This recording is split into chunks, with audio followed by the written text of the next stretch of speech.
मुंबई क्रिकेटच्या मैदानात प्रतिष्ठेची समजली जाणारी कल्पेश कोळी क्रिकेट स्पर्धा नुकतीच पार पडली आणि या स्पर्धेत चर्चगेट केंद्रानं विजेतेपदाचा मान पटकावला। माटुंग्यातील न्यू हिंद स्पोर्टिंग क्लबच्या मैदानावर संपन्न झालेल्या अंतिम सामन्यात चर्चगेट केंद्रानं ठाणे केंद्राचा पराभव केला। चर्चगेटच्या प्रभावी गोलंदाजीसमोर ठाणे केंद्राचा पहिला डाव 138 धावात आटोपला आणि त्यानंतर चर्चगेटनं पहिल्या डावात 7 बाद 370 धावांचा डोंगर उभारला। पहिल्या डावातील निर्णायक आघाडीच्या जोरावर चर्चगेटनं विजेतेपदावर आपलं नाव कोरलं।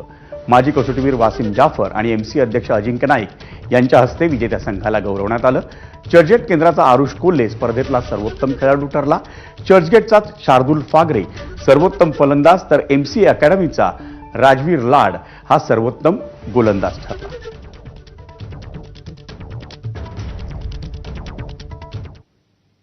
आणि या बातमीनंतर मुंबई ईस्ट वेस्टमध्ये घेऊयात एक ब्रेक, पण तुम्ही पाहत राहा एबीपी माझा।